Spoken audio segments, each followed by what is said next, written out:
I'm gonna have to subscribe to Disney Plus, aren't I?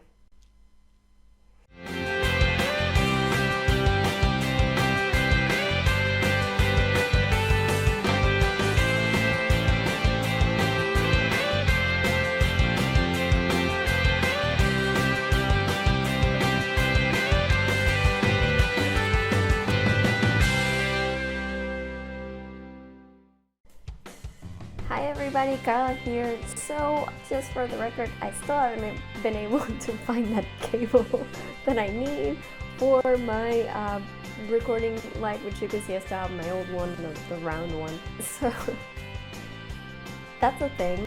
That is why I've been putting off my videos about New Mutants and about the last Digimon movie, which is dumb because I should just get them out of the way, but I'm like, no, I need my light.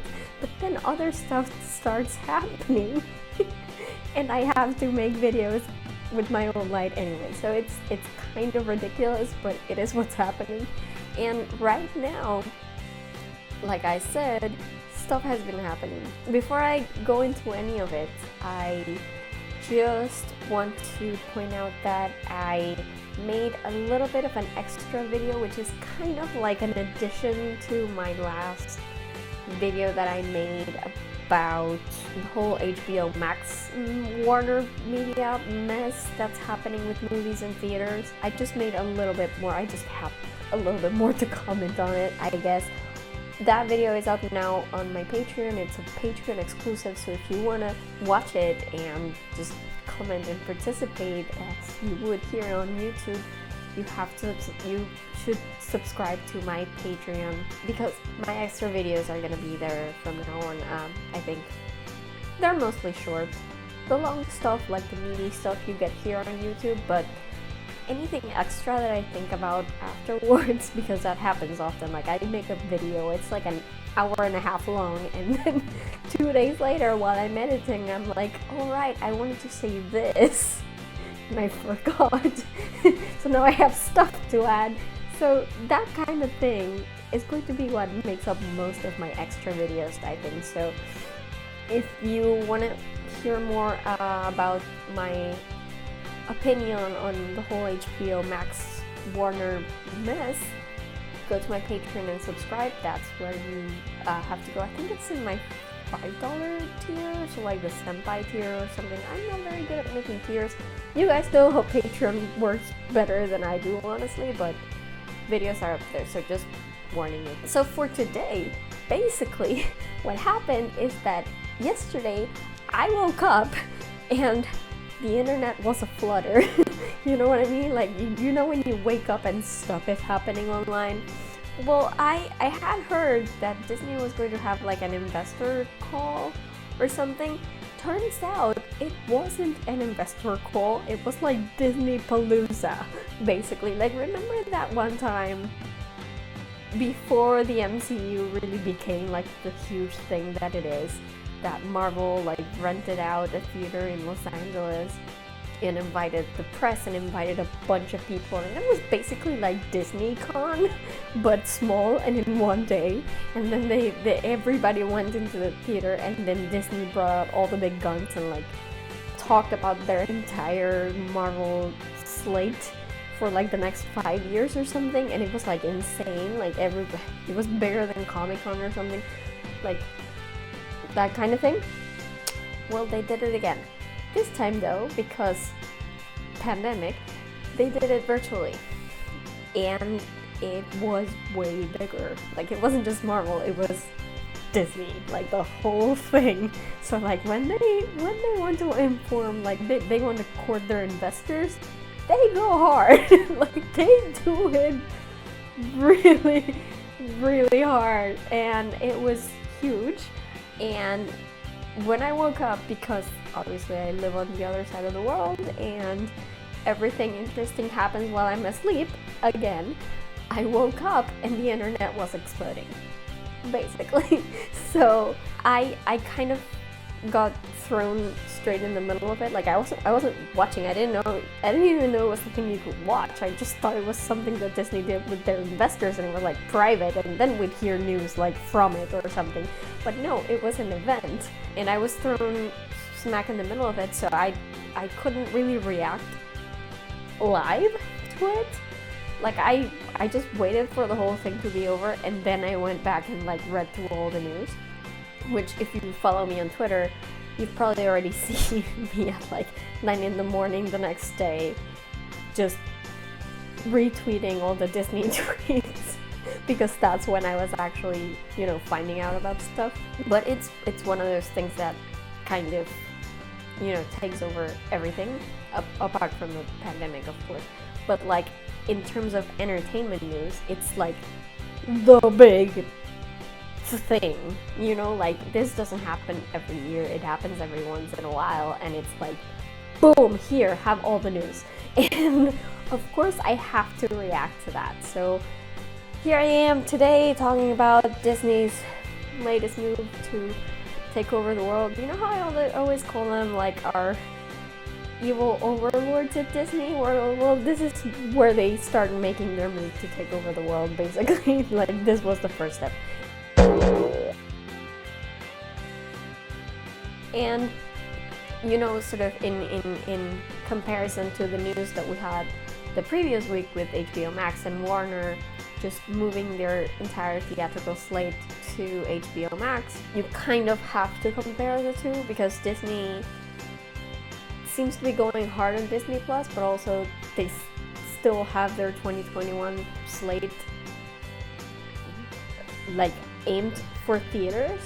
So this whole idea that HBO Max was going to force the other studios to do the same doesn't seem to be panning out, which I think is good, because what HBO Max did was screwed up, and I think that it's coming back to bite them this week.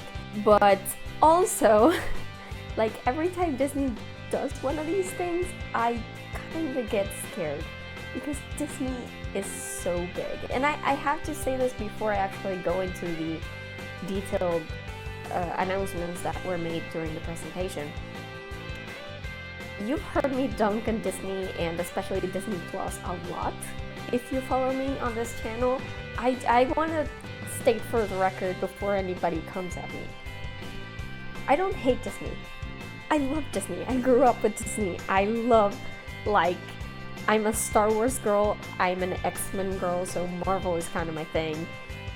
I grew up with the Disney Renaissance. I love Disney. You have no idea. Like, I adore Disney properties. Like, everything that's under the Disney umbrella is pretty much my thing. What I don't like is how big Disney is. Like, I don't think Disney should have the monopoly it does on not just the movie industry, but entertainment in general. Like, they don't just make the biggest movies every year. They also have their streaming service, and they have TV shows, and they have TV networks, and like, obviously the theme parks are the biggest theme parks in the world. Like, Disney is so big, and that's, to me, that's really scary, and that's really unfair, because I think it's better for the consumer. And again, I think of it this way. I always take the point of view of the consumer, and I think it's better for the consumer to have, you know, a variety of options that they can choose, as long as competition drives down the price, right?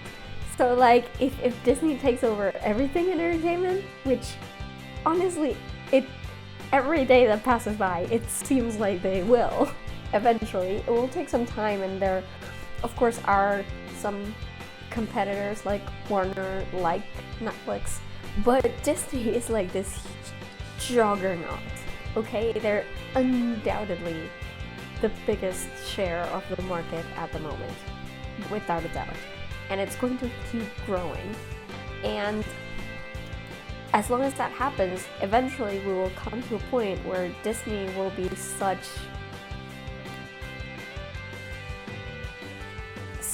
an inescapable commodity, if I can put it that way, that they'll basically be able to set their own prices. And, you know, Disney Plus is cheap for now. They're actually, it seems like they're raising prices this year or on 2021. So it's cheap now because they want you to love the thing like Disney Plus. They want you to love it. They want you to depend on it. And then once you depend on it, they can raise prices as far up as they want, basically. And people will pay for it because they're dependent on this thing.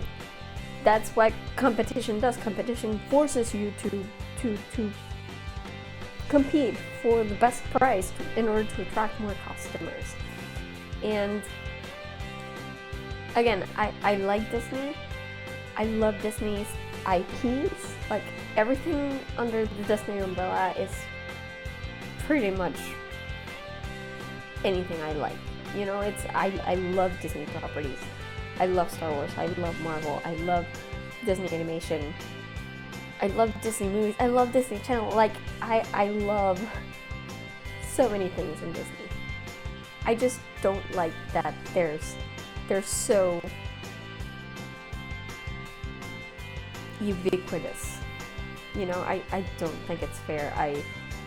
I don't think companies should be that big, and I don't think companies should have that much of a monopoly in people's lives, even if it's just in their entertainment lives. Just, it's such a big chunk of our life and our time, and I don't think that's fair. Also, there's the fact that I hate the fact that there are so many streaming services. Like, we cannot afford that many.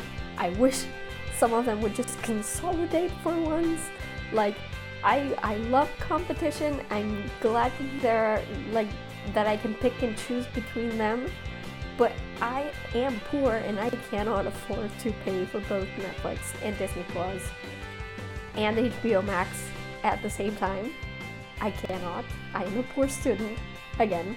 So, like, I just wish that if the streaming wars are really going to be a thing, that they get on with it and they start like killing off other streaming services, because there's too many, honestly. Like, no monopolies, but also, you know, think of the consumer. You can't just pay for everything, right? So I don't like Disney Plus for that reason, because it's one of those things where I feel Disney has such a big monopoly that I have to have their streaming service as well, and I've been resisting it.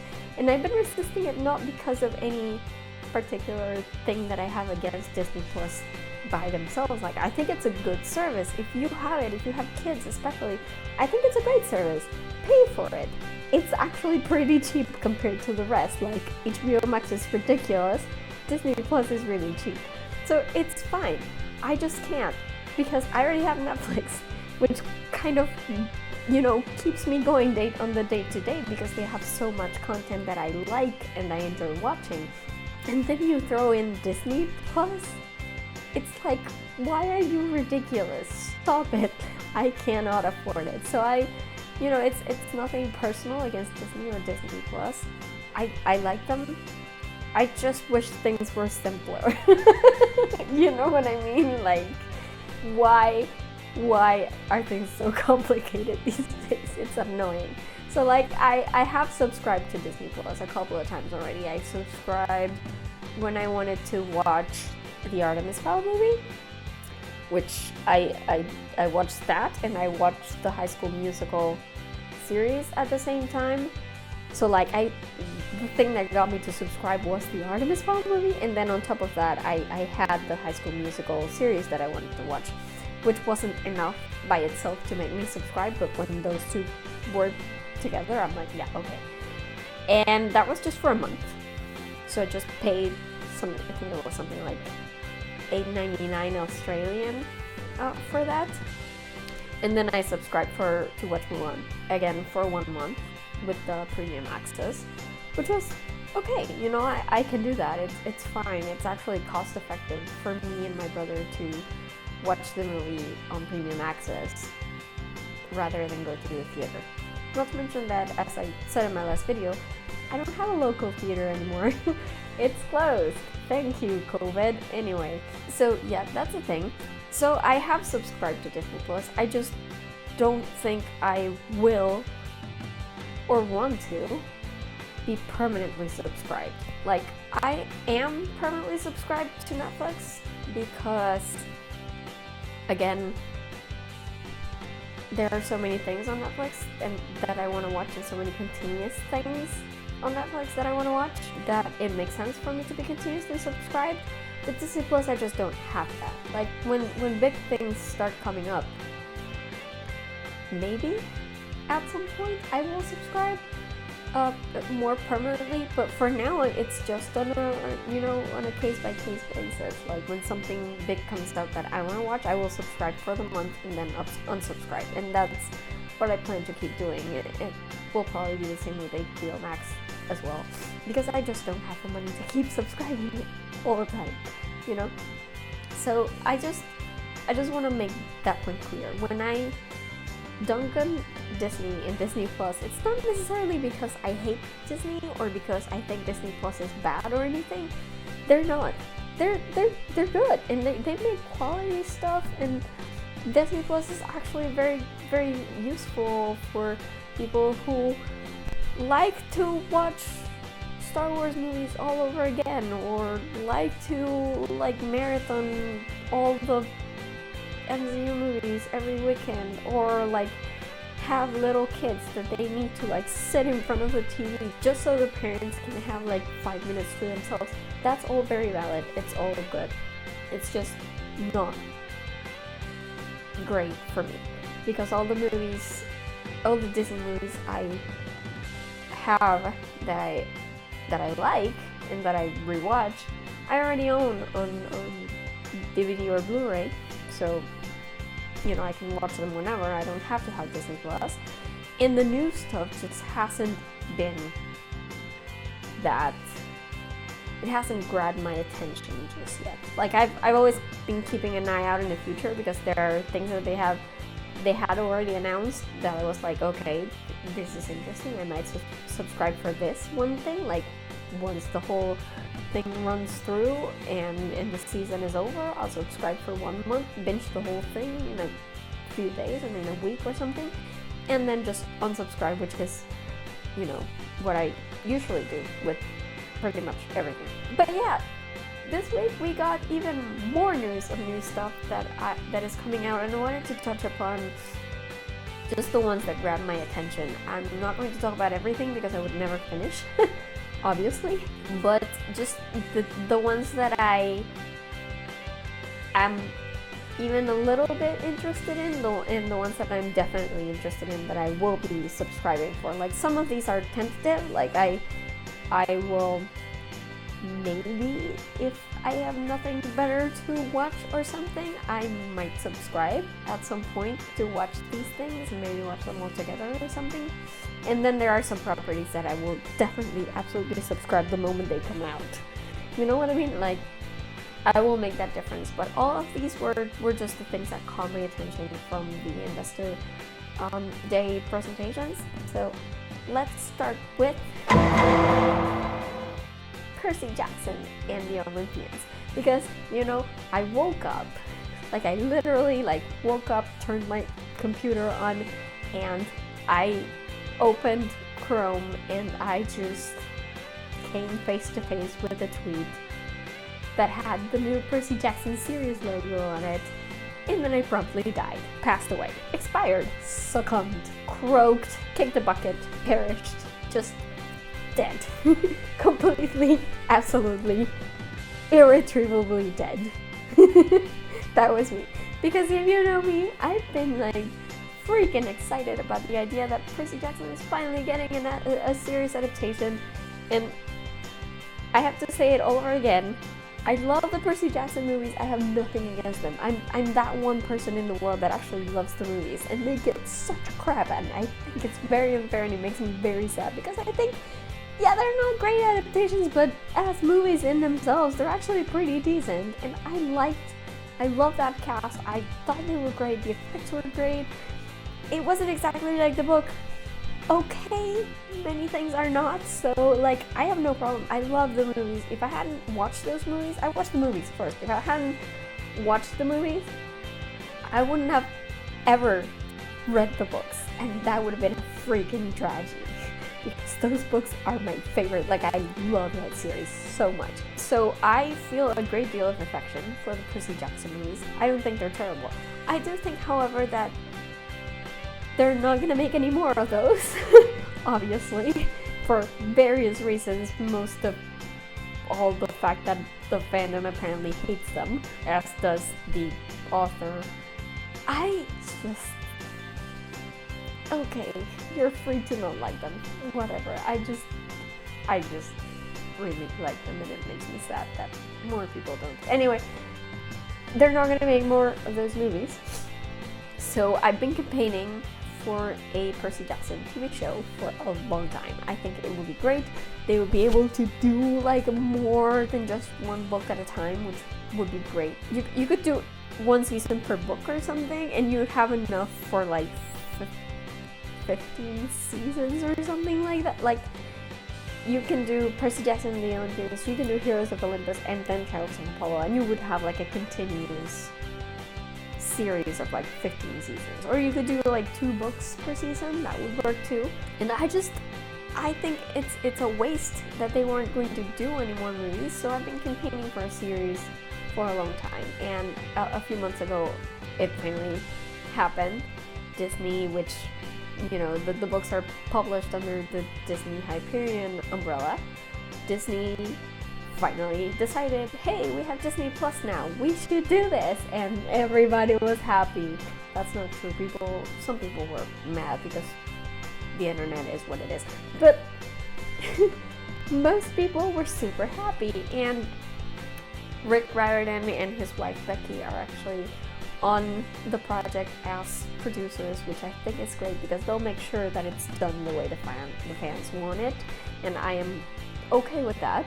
I think it can only be better for his involvement, which is great because Rick is awesome and Becky is awesome too, and they're just great, and I love them, and I'm so happy. And now we have an actual logo with it, which is actually like the logo, exactly the same as the logo from the book series, the most recent covers, which are gorgeous, and I love. And I don't own them because my books are like from the original print, but every time I go by a library and see like the sequence of the covers, because they actually form like one big sequence if you put them side to side.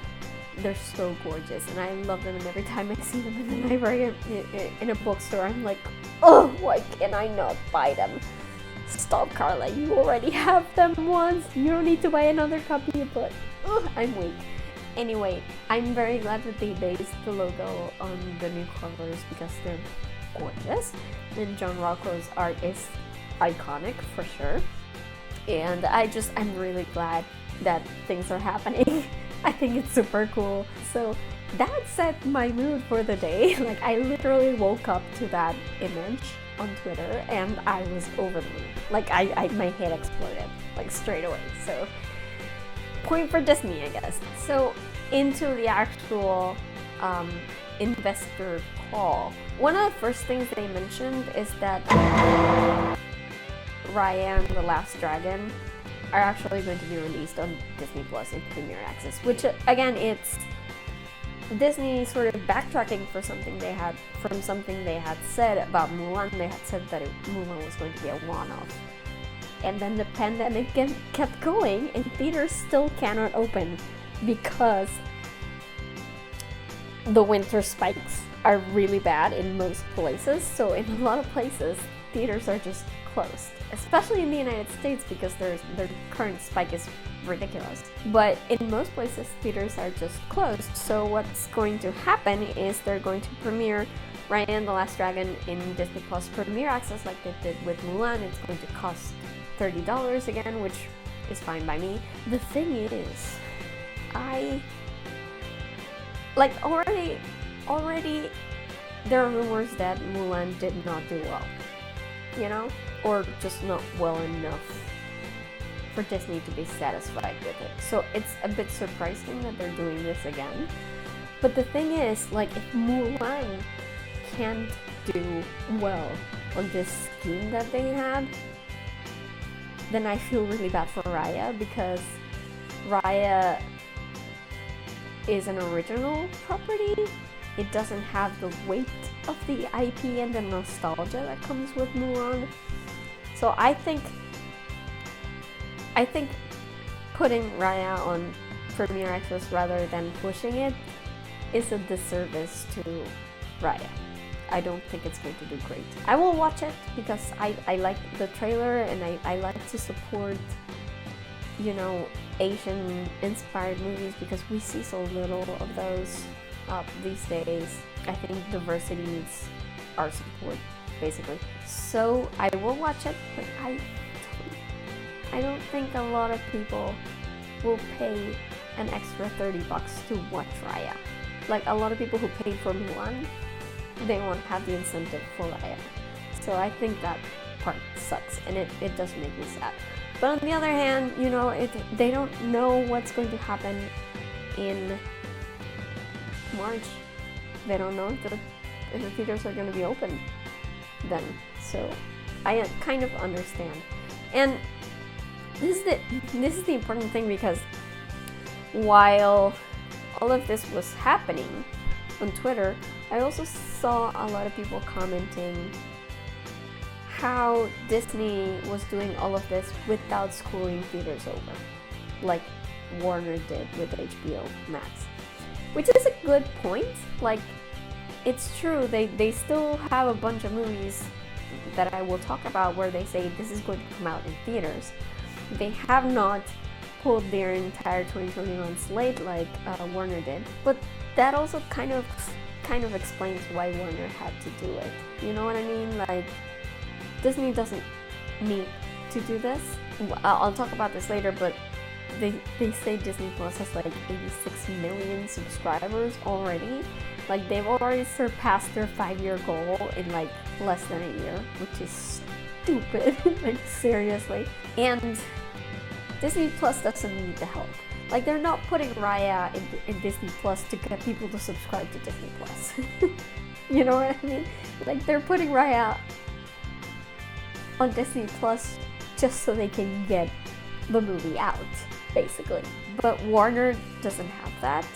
HBO Max is not doing anywhere near Disney Plus numbers.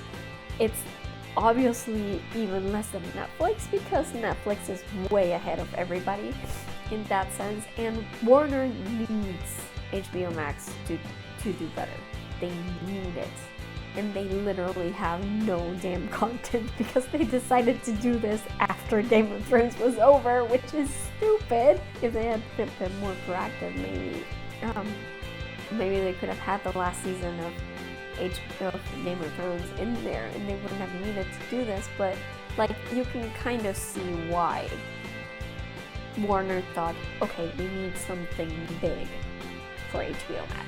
And what's the only big thing that Warner has at the moment, besides like Friends reruns? Their movies. Their movie slate. So I'm not excusing them. It was a totally shitty thing to do, and they could have done it like Disney's doing it, like on a case-by-case basis. Like, okay, if movies in March, if you can't open theaters in March yet, then all the movies that you were going to release in March, you release them on HBO Max. That's fine, that's understandable, but no, they went ahead and did the whole year, which is ridiculous. But you can kind of see why. Because they have to, they want to like brainwash people to already think you're going to want to be continuously subscribed to HBO Max throughout 2021 and beyond. Because we're going to keep doing this, you know? So you can kind of see, I'm not saying HBO Max is suddenly not a dick. They are, believe me. But also, I think they might have found themselves, backed into a corner. Because Disney Plus is so big. It's ridiculous. Like, literally the only competitor Disney Plus actually has is Netflix. And Netflix has been around for ages, in order to get there. So, yeah, Disney did it in less than a year, and it's just because it's Disney. That's if it were any other company, it wouldn't have gotten this far. And That's what I'm talking about, monopoly. So of course HBO Max felt their backs were against the wall on this one, and they had to do something, even if it took screwing over theaters, which is not good, but I can kind of understand it, you know, after seeing this whole Disney presentation, because it's really intimidating, you know, if you're a competitor. Anyway, second point. Star and Star Plus. Like, this is a new streaming service that Disney announced that's not exactly Disney Plus, but it's supposed to house like all their like Fox content and stuff that is from their like other properties that is just not under the Disney brand umbrella kind of thing. So it can be sort of not kid friendly and that kind of stuff.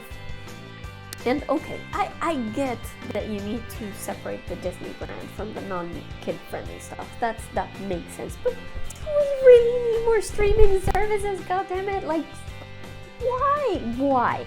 And you know, not only that, but will this like Star Prep even include like Hulu originals? Because people outside the US have no access to Hulu outside of like cable add-ons, which I will never have because I don't have cable anymore, or like local streaming services like Stan or something that, you know, it's another streaming service that I have to add, and that's just really shitty.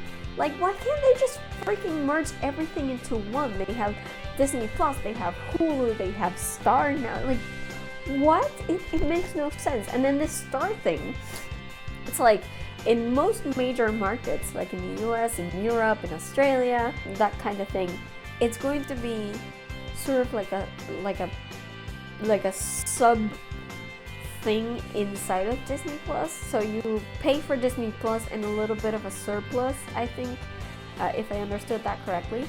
And you get like a Star, like, you know, where you get like Disney and Disney Channel and National Geographic and Star Wars and Marvel, like all the subdivisions under the Disney umbrella, you will have one that says Star.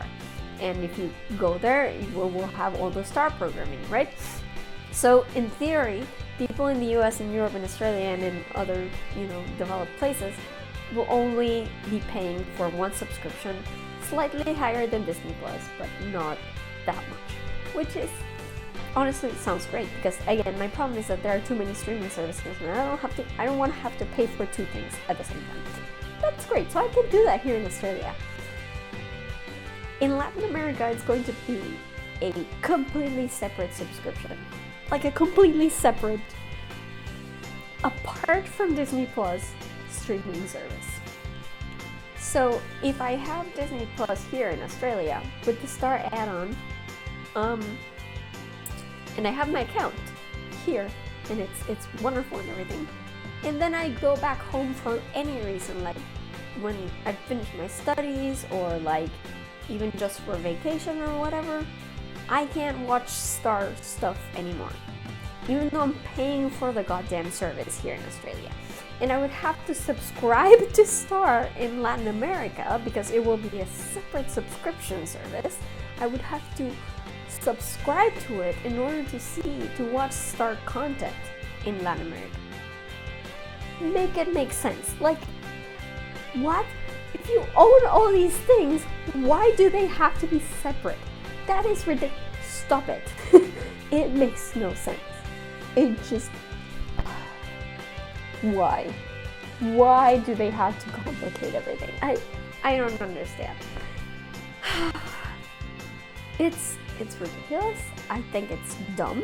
I still won't get any of the Hulu content, so if I want to watch Love Victor, I'm screwed, because I have no Hulu outside of the US. If I want to watch Love Victor here, I think I have to be subscribed to cable, which is ridiculous. And if I want to watch it back home, I'm out of luck, because it's just nowhere. So, like, great going, Disney. That makes total sense. No, it doesn't. Just freaking merge everything into one. Jesus, I don't understand why they can't do this. It's stupid. Then we moved on to Star Wars. First and foremost, that Andor sizzle reel, like, oh my god, it didn't even have any actual footage from the series, but I'm so excited for the Andor series. The Andor series is one of maybe 2 or 3 things that I knew was coming, and I was like, okay, I will subscribe for this thing. Like, even if it's just for a month, for this thing I will subscribe. And Andor is one of this, and it's so exciting that it's finally filming. I saw Diego Luna being interviewed on TV while he was in London, and it's like, finally, I can't wait to watch this. Like, Rogue One is one of my favorite Star Wars movies of all time, and Cassian is my favorite character in that movie, and I just love it.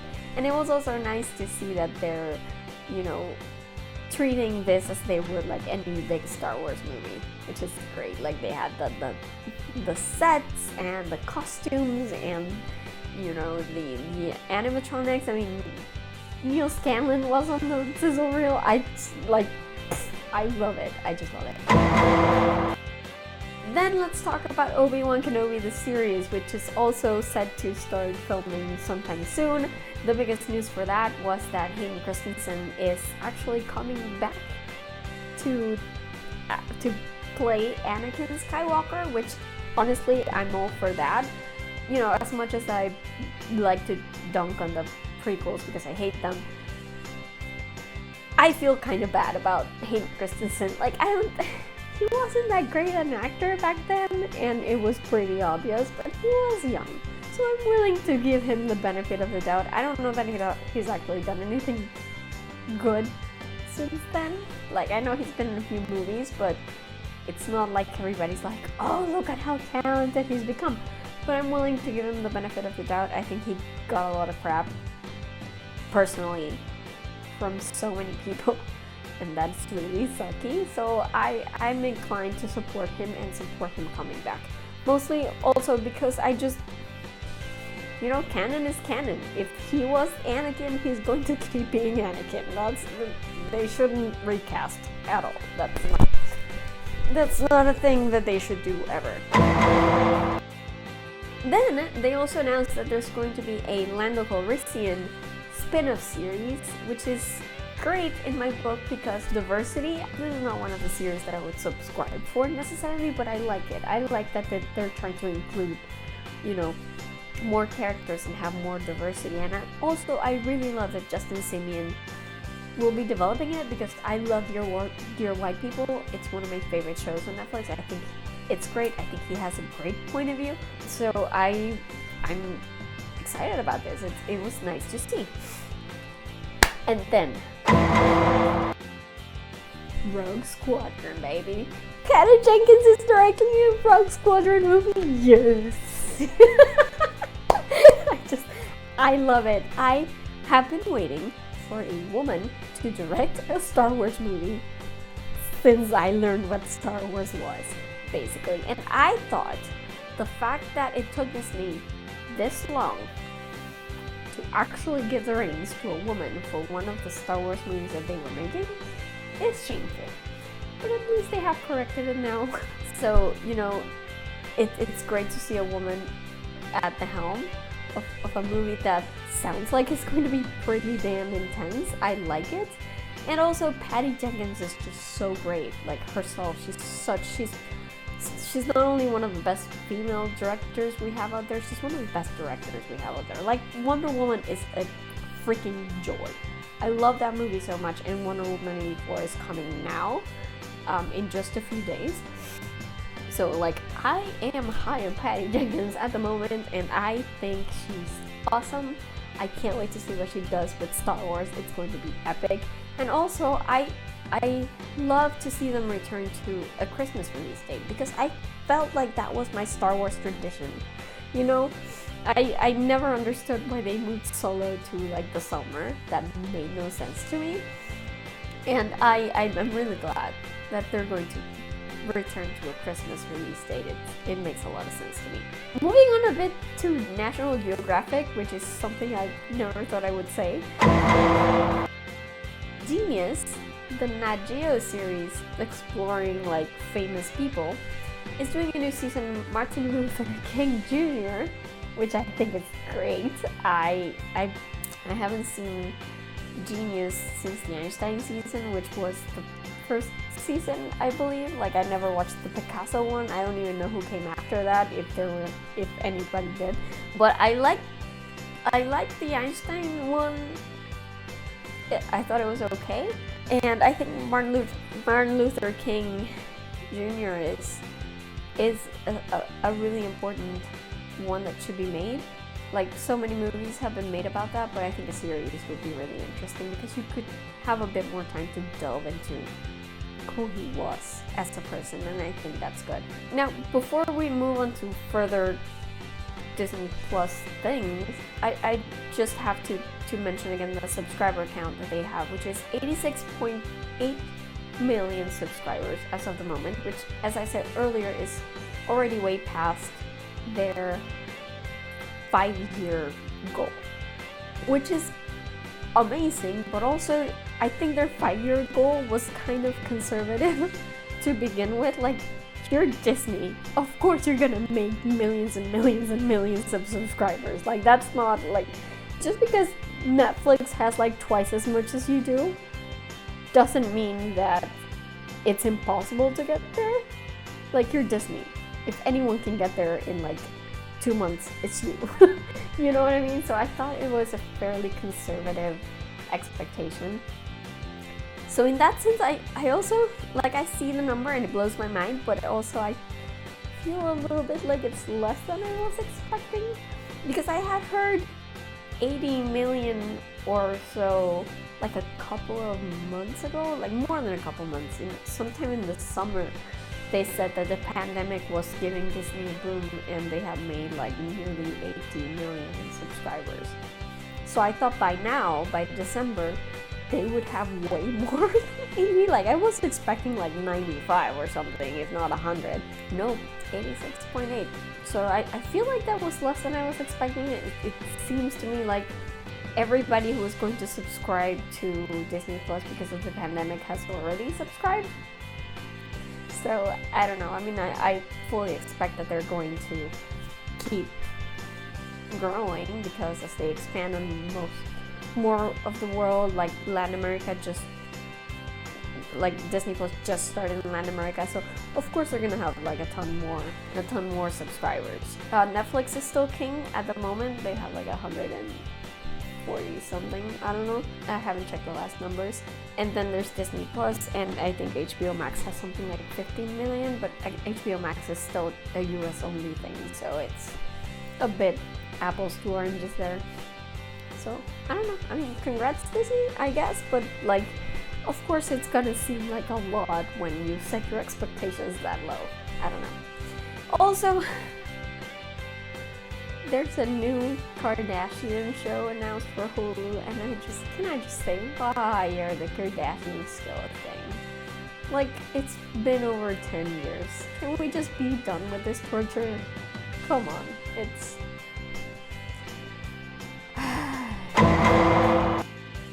One of the interesting things is that there's a Cheaper by the Dozen reimagining coming up.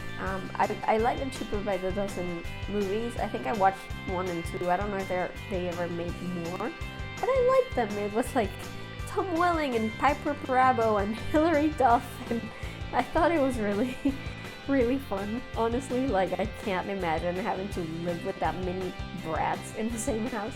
But it was fun, and I like that they're sort of remaking it, I guess. It's going to be remade by the showrunners of Blackish, which I think is interesting because Blackish is pretty good from what I've been able to see. So I think that's a good idea, especially if they do, like,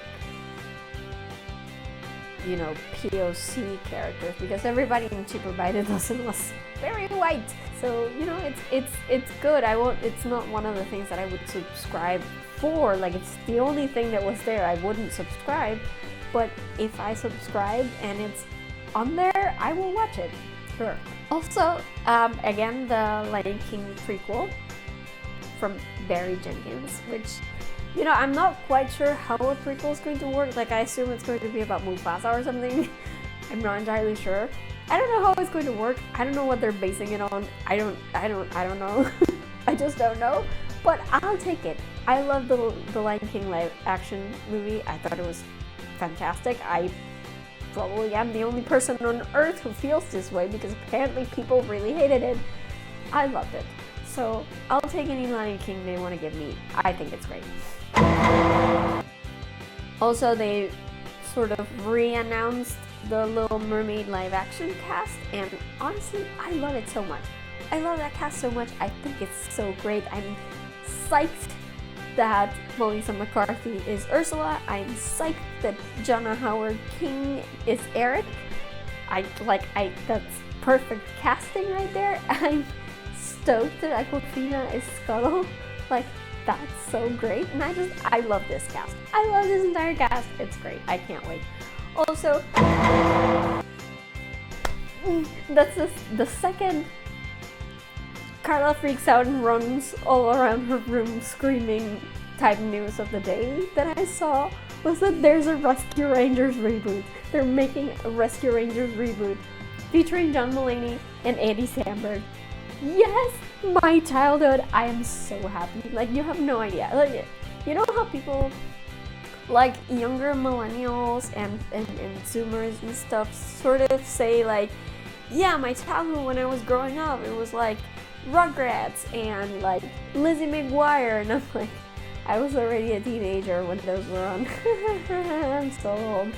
Anyway, Rescue Rangers was the thing for me. Like, it was one of those things that I just grew up with. I was born in the mid-80s, so I was right on target for Rescue Rangers, and I love it so much. And every time I go to like Disney parks or something, I have to like take pictures with Chip and Dale because I love them so much. And I am so excited about this. And they gave away the cast. It's John Mulaney, Andy Samberg, and Seth Rogen, which is like, you can just look at them and you already know who they're playing. Like, you don't even have to guess. Like, we all know. They haven't announced who they're going to cast as Gadget, which I'm super excited to see because I love Gadget. Like, she was my idol when I was a kid. I was so, like, a girl who can do like mechanics and stuff and invent stuff. Like, for someone with a STEM brain, that's like the greatest thing in the world. Right? Especially for a girl with a STEM brain. So, like, I can't wait to see who they cast as Gadget. It better be good, but I want it. Give her to me. I just want to see who Gadget is. Okay, I need it. There was a Pinocchio teaser because there's a Pinocchio live action movie coming soon with like Tom Hanks as Geppetto, which I think is great casting, by the way. But they had like a teaser. And the funny thing is that I thought for a second that the teaser would have like new stuff. Like, you know how the Andor series had a sizzle reel and they didn't actually show any scenes, but they saw like, they showed like behind the scenes stuff, like filming stuff. I thought Pinocchio was going to have that, but then I was reminded that it's like not even in pre-production yet. So of course that didn't happen. And then the same thing happened with the Peter Pan and Wendy movie, which I'm also kind of excited about. I like Peter Pan, but the teaser had no actual footage of anything, right? It's like not even interviews with the cast or anything. So yeah, it's interesting. I like that these movies are coming, but it's not a draw for me, not just yet. Not until I see a trailer. A bunch of animated series based on like animated movies was announced, like Tiana and Moana and stuff like that. I'm probably not gonna watch any of them. Like, even for the movies that I really love, I tend not to watch the animated series because it's like, it's not the movie, whatever. But the fact that they're making a Baymax one made me smile because I really love Baymax, and I'm glad that he has his own animated series now. Yay. There's this Waju thing. I forgive me if I'm pronouncing it wrong, by the way. Like I said, I did not watch the live stream, so I don't know how any of this is pronounced for real. But this Iwaju thing, it actually looks really cool. It has a kind of Wakanda-ish feel to it, which I think is great. We don't see many movies or TV shows or anything like that set in Africa in the Western world. Like we tend not to get that. Netflix has got some African productions nowadays, which is great, but that is very recent. And we haven't seen many of that, like even the ones that are set in Africa, like The Lion King. It's like, yeah, but there's no people. So it's a bit of a mystery for us Western audiences. And I like this idea because everybody was so into Wakanda, right? So I like this futuristic take on Africa. And maybe we will get to see a bit more of actual Africa, which we didn't necessarily see in Black Panther, which if you've read my review, if you've seen my review, if you've seen my review, you know that was one of my few complaints about that movie. So I think this looks really cool, and I think it's interesting. But also, why is it not a major motion picture? Why are you doing like a series that you're just sort of slipping into our minds now? Like, this could have been a big thing. Like, this could have been the next Soul, the next Raya. Why is it not getting a movie? I don't know. I hope it's because they have more story to tell than what they could condense in 2 hours. I hope that's it. And it's not just because, like, oh, it's an African thing, so it doesn't need to be in theaters. You know? Another movie that's coming out, I don't even know when, but hopefully in the future, is an animated movie set in Colombia called Encanto, which I think is great. Go Latin America, yay representation. I will probably spend like the entire movie just like watching the horizon to see if I can see my house from there because Panama is right next door to Colombia, but they will probably never make a movie based in Panama unless, you know, some enterprising Panamanian animator / media producer / writer eventually reaches the heights at Disney. But I don't know, we'll see. It's probably the closest thing I'll ever get to having a Disney movie made near my hometown. So yay, I'm glad, I'm happy. I have no idea what it's going to be about, but I'm happy that it is happening. So yay. Also, there is a Buzz Lightyear thing coming out. I don't actually know if it's a series or if it's a movie, but I'm just cracking up at the fact that Tim Allen is no longer voicing Buzz Lightyear. Now it's going to be Chris Evans, and I think that's a-okay because we love Chris Evans way better than Tim Allen. The funny thing though is that it actually sort of makes sense because they've said that this movie is about Buzz Lightyear, the real person Buzz Lightyear, the one that inspired the toy, which I didn't know was a thing. I thought the toy was just a toy, but apparently there was a real person who inspired Buzz Lightyear. He was an astronaut or something, which I think is super interesting. So it makes sense that the voice is not quite the same, right? So it's totally fine if Chris Evans was to voice the real person and then Tim Allen was to voice the toy. Which I hope not, but sure, I guess. Moving on to the Marvel stuff. There was a WandaVision trailer. WandaVision, of course, coming out, I believe it's January 15th. I like this trailer much better than the last one. The last one just left me kind of meh. I don't know, they were trying too hard, it felt.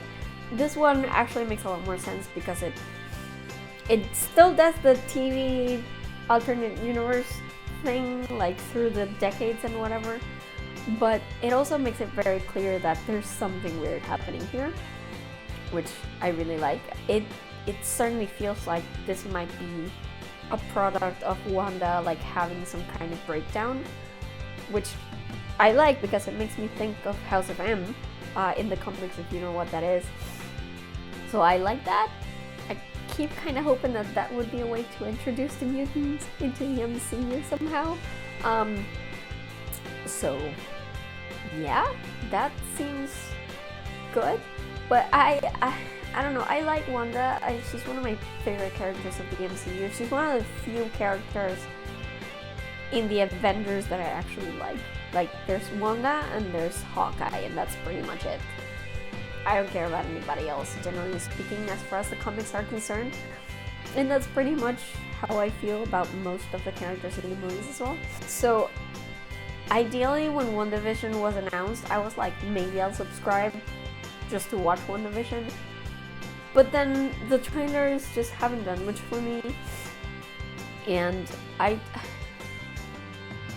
don't know that I necessarily like the fact that it seems to be mostly alternate universes, and I want to see what's going on with Wanda, you know? So if you keep showing me these alternate universes where she's just like a Stepford wife, that's not the Wanda I necessarily want to see. So I think for this one, I'm not going to say that I'm not going to watch it. Like, I don't not like it. It does have its intriguing moments. But I think I'm also going to wait until it comes out and people have actually got the chance to watch it and review it, and then I will sort of take that in mind to decide whether I want to watch it or not. I don't know. I don't care even a little about Doctor Strange. Like, I don't like that movie, honestly. I thought it was very blah. But I'm very happy that Xochitl Gomez is coming to the sequel. I love her in the Babysitters Club. I think she's adorable. I like representation. Again, I'm very happy that she's in there. I probably won't watch the movie, but I'm glad that she has a job. That's good.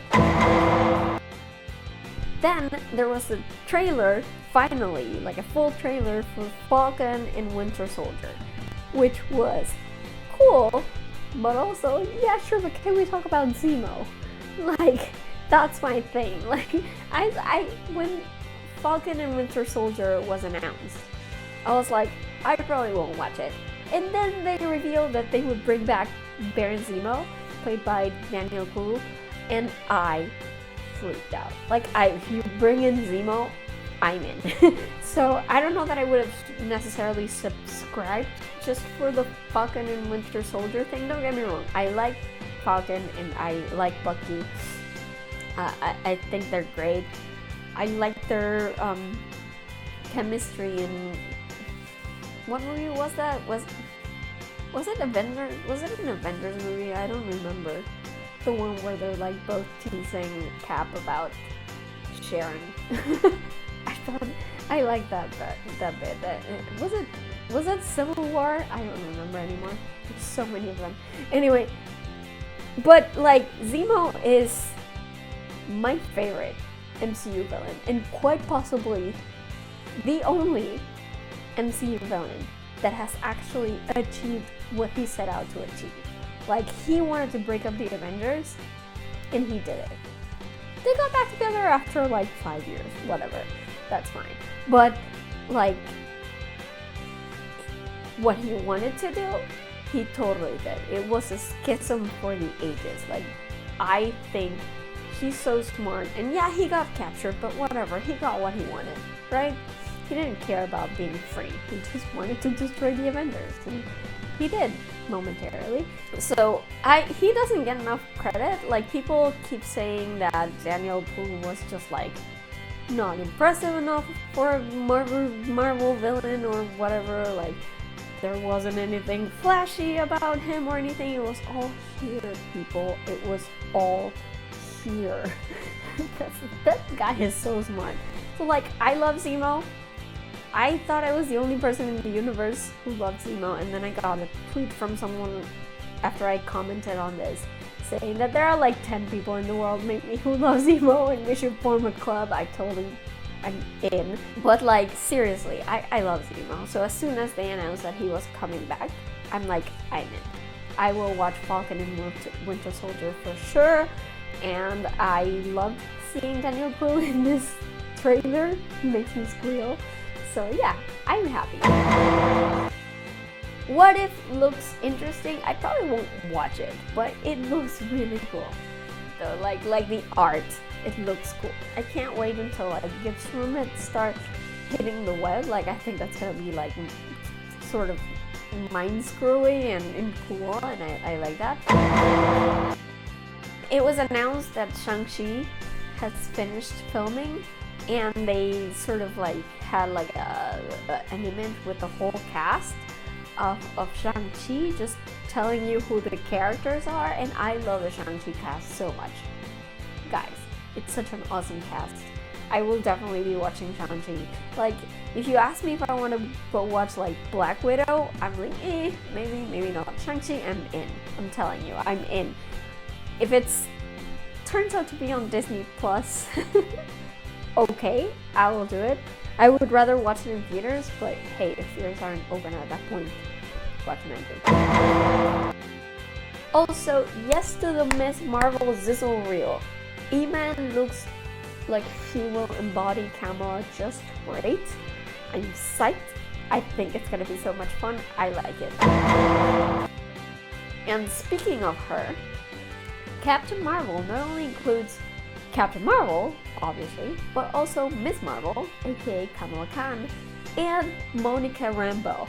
Like, poof! I'm so happy with that movie. Like, I was thinking over the past few days that I don't remember why Captain Marvel doesn't seem to age.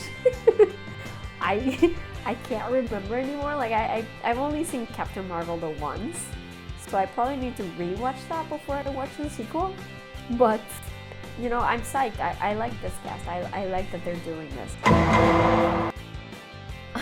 One thing that made me laugh was the Hawkeye series and then Hailey Steinfeld's casting, because it's basically like the worst kept secret in Hollywood this year. Like, everybody knew that she was going to be Kate Bishop.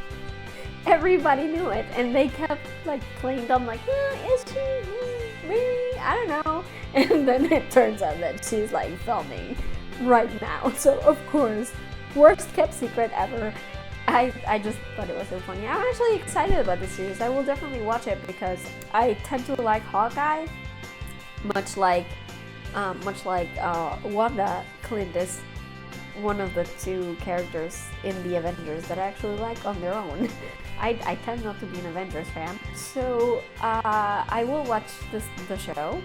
I'm stoked that Hailey is going to be Kate Bishop. I think that's genius casting. I think it's awesome. So yeah, I can't wait for that. And meanwhile, they also tried to pull a John Harrison with Tatiana Maslany's casting as She-Hulk, and it just cracks me up because it's like everybody like a few months ago is like, Tatiana Maslany is going to be She-Hulk, and then the internet explodes because everybody's like, yes, because Tatiana Maslany is like an incredible actress. Can we just, like, if you haven't seen Orphan Black, you need to watch Orphan Black. She is amazing and she deserves all the awards. She's incredible. She can only, you know, uplift anything that she's in. And so of course the idea of Tatiana Maslany joining the MCU was like mind-blowing, and but then they're like, no, she's not She-Hulk. Who told you that? That's not a thing. For like months. And then of course Investor Call comes in and she's totally She-Hulk. So like, yeah, whatever. So yeah, they're doing the She-Hulk series. She's going to be Mark Ruffalo's cousin, and I don't remember the bad guy is also coming back. I don't remember who it is. I've never watched the Hulk, actually. All I know about the Hulk is from the Avengers movies. So I don't know that I will actually watch this, but if it's good, maybe I will. You never know. One thing is that I did not know that the role of Ironheart had been cast. Like, I knew that they have been rumored to be working on an Ironheart series, which I thought was really exciting because, again, Tony Stark is dead in the movies now. So who's going to be Iron Man? No one, but you have Ironheart right there. And he's been a hit in the comics, so like, why not use her? I thought it was just great, but I didn't know that they were actually casting. And so they announced the actress who's playing the character, and I was surprised just to see a name attached to it, so that's interesting. Also, Christian Bale is going to be in Thor, and man, now I'm going to have the have to watch this stupid Thor movie. Ugh, I don't like Thor. Damn it, I don't like Thor. So, like, I, generally speaking, don't care for Thor at all. I watched the first movie and kind of liked it. It was okay. Second movie was a disaster. I never bothered with the third one, and now they're making a fourth one, and Christian Bale is gonna be on it. So I think I'm gonna have to watch it, and I don't want to. And then we come to the third piece of news that made me freak out and run around my room screaming. I was already excited about Ant-Man 3. Like, I've been excited about it since it was announced, because Ant-Man is my movie. Okay, Ant-Man and Ant-Man and the Wasp, those are both my movies. Those are, like, Ant-Man is my favorite MCU movie. Ant-Man and the Wasp is, like, high up there too. I love Evangeline Lilly as the Wasp. I love Paul Rudd as Ant-Man. I think he is great. And I was so excited when they announced that they were making an Ant-Man 3. And then, yesterday, I belatedly found out that Catherine Newton is playing grown-up Cassie? What? I love this so much. Catherine Newton is so great. Like, she was in the Pikachu movie, which I thought was adorable, but she was also in The Society, which I really, really liked. And, like, I love her. I think she's great. And I'm guessing she's gonna have to dye her hair or wear a wig or something, because obviously she's blonde. But, like, I'll take it. Whatever. Catherine Newton, anything is good, and I think she will fit right in with this cast. I love this. I love this so much. In Black Panther news, they announced that, of course, I believe Ryan Coogler is still directing it. And they announced that T'Challa is not going to be recast because, the unfortunate passing of Chadwick Boseman. So they announced that they're not going to recast Black Panther, or they're not going to recast T'Challa as a character, which I think is the right thing to do, honestly. I was also against them recasting Carrie Fisher as Leia. I think some roles are just so iconic that if you want to recast them, you have to wait. You can't do it right now. It's too soon, basically. So, like, maybe when a generation goes by and you want to come back and look at this character again, you can do that, and there won't be that many feelings anymore. But Chadwick Boseman died this year. If you had told us you were recasting, that would have been a mess. I don't like that. And he was iconic. I don't think he should be replaced this fast. So I like that idea. I do still hold hope that we will get to see Black Panther Shuri, because that's a thing in the comic book. So I hope that happens. And also, there's a Fantastic Four movie coming, bitches. I love that. It's out of the Fox properties, and I've said this before, out of the Fox Marvel properties, I was okay with most of the X-Men movies. I actually quite enjoyed them. They haven't been great, all of them. Of course, there are some that are terrible, but I think it balances out. Like, you have some that are really bad, and you have some that are really good, and you have some that are just meh, right? So I think that's normal, that's okay. I don't expect every single X-Men movie to be incredible, but I was okay with Fox handling the X-Men universe on their own. I was fine with it, so I wasn't necessarily interested in bringing, and I'm still not actually necessarily interested in bringing the X-Men into the MCU. I fear that it's going to happen now. Like, it seems like a pretty sure deal, I guess, though they didn't outright announce it, but I wish it wouldn't. The Fantastic Four, however, I really think they need to be part of the MCU. I'm totally into that, especially because Doctor Doom can also be, like, such a great MCU, like, in general villain.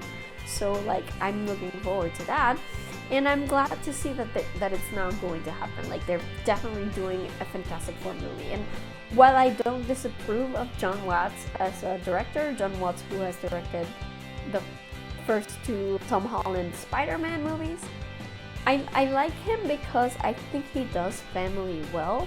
Like, that's something that you see a lot in the Spider-Man movies, not just family like by itself, like Peter and Aunt May, but also like found family. I think he does that well, so I'm not like against it. I just wish it could have been someone new, you know, like why not give someone a chance? And yeah, that's it for the announcements. Those were the ones that actually really made me excited, and the ones that I might actually watch when they come out. The rest I don't really care for, I guess. So yeah, that's about it from me today. If you have any other things, like if you're as excited as I am for any of these, let me know in a comment. If you have any others that you're excited about that I didn't talk about in this video, tell me in a comment. If you want to tell me that you hate me and that I have the most horrible taste in the world, no, don't tell me that. Stay away from the comments. Anyway, that's gonna be it for me today. Again, if you like this video, give me a thumbs up. If you like my stuff, please subscribe to my channel. I'm always happy to see people sharing and liking and commenting and subscribing. It really does help me a lot. In the meantime, you can find me on social media. I am on Twitter and Instagram at girlsareweird with underscores between the words, and on Tumblr at girlsareweird with hyphens between the words. You can find the Facebook page for this vlog at facebook.com/FreakingNarnia. And as usual, you can visit my website for this vlog at FreakingNarnia.com/vlog. That's VLOG, where all my videos are up there in case you missed any and want to check the backlog. It's all in there, so just go to that website. Also, remember that I have a Redbubble store where I make art based on my favorite quotes from my favorite fandoms, and you can use that art to print on lots of different types of merchandise, such as, you know, coffee cups, computer covers, that sort of thing, t-shirts, that kind of thing. So yeah, if you're into that stuff, please stop by my Redbubble store and maybe purchase something if you're in the mood. It really does help me a lot. Also, a reminder that I have a Patreon that you can subscribe to if you want to see, for example, if you want to have these videos rather as podcasts, like if podcasts are more your thing, I do upload these episodes as podcasts to the Patreon on the very same day they go up on YouTube, so be sure to join in. And also, now I'm doing extra videos, and I may do Q&A videos, so if you want to keep in touch with me and all the other stuff I do that might not get posted on YouTube, then my Patreon is where you have to go. And that's it from me today. You know, I will probably come back and talk more about individual series and properties as they come along. You know, if Disney doesn't take over the world first, because I don't doubt that they will, honestly, at some point. So yeah, maybe in the future I'll talk about that. I feel like my next video is probably going to be about shipping, because I've been feeling a lot of things about shipping lately, and I've been reading and watching a lot of things about shipping lately, and I feel like I need to rant about that for a little while. But also, again, I still have pending that New Mutants review and that Digimon Last Evolution Kizuna review, so that should be coming up as soon as I get the stupid lamp working. But for the moment, this is it. I will see you guys next time with another video from all the way in freaking Narnia. Bye everybody! I'm gonna have to get Disney Plus in. I don't have a local theater unsubscribe, which is first and foremost, Martin Magnuder. Why can't I speak today? Is what's his face? Oh, I forgot his name. Damn it.